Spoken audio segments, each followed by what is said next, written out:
ತೋರಿಸಿ ಸುಲಿಗೆ ಮಾಡಿರುವ ಘಟನೆ ಶಿವಮೊಗ್ಗ ನಗರದಲ್ಲಿ ನಡೆದಿದೆ. ಜಯನಗರ ರಾಮ ಮಂದಿರ ಬಳಿಯ ನಿವಾಸಿ ವಿನೀತ್ ಎಂಬುವರ ದೊಡ್ಡಪ್ಪನ ಮಗನ ರಿಸೆಪ್ಷನ್ ಕಾರ್ಯಕ್ರಮವನ್ನ ತೀರ್ಥಹಳ್ಳಿಯ ಮಣ್ಗದ್ದೆಯಲ್ಲಿ ಹಮ್ಮಿಕೊಳ್ಳಲಾಗಿತ್ತು. ಈ ಕಾರ್ಯಕ್ರಮಕ್ಕೆ ಬೆಂಗಳೂರಿನಿಂದ ಸ್ನೇಹಿತರು ಬಂದಿದ್ರು. ಕಾರ್ಯಕ್ರಮ ಮುಗಿಸಿ ಫೆಬ್ರವರಿ 28ರಂದು ರಾತ್ರಿ ರೈಲಿಗೆ ಹೋಗೋದಕ್ಕೆ ಸ್ನೇಹಿತರನ್ನ ಶಿವಮೊಗ್ಗ ರೈಲ್ವೆ ನಿಲ್ದಾಣಕ್ಕೆ ಬಿಡೋದಕ್ಕೆ ವಿನೀತ್ ಬಂದಿದ್ರು.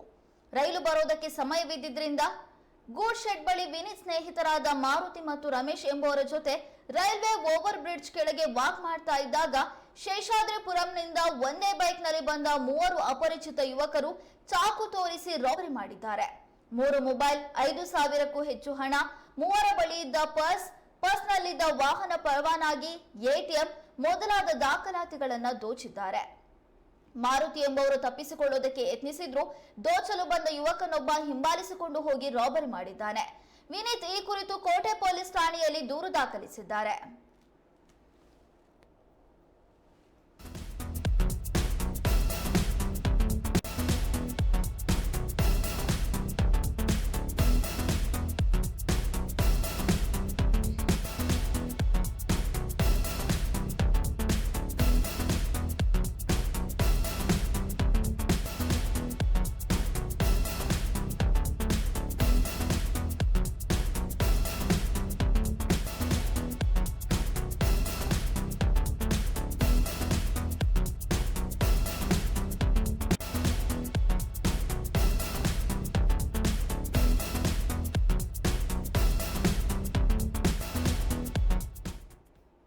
ಶಿವಮೊಗ್ಗದಲ್ಲಿ ರಾಬರಿ ನಡೆದಿರುವಂತಹ ಘಟನೆ ನಡೆದಿದೆ. ಅದು ಕೂಡ ರೈಲ್ವೆ ನಿಲ್ದಾಣದಲ್ಲಿ ಅನ್ನುವಂಥದ್ದು.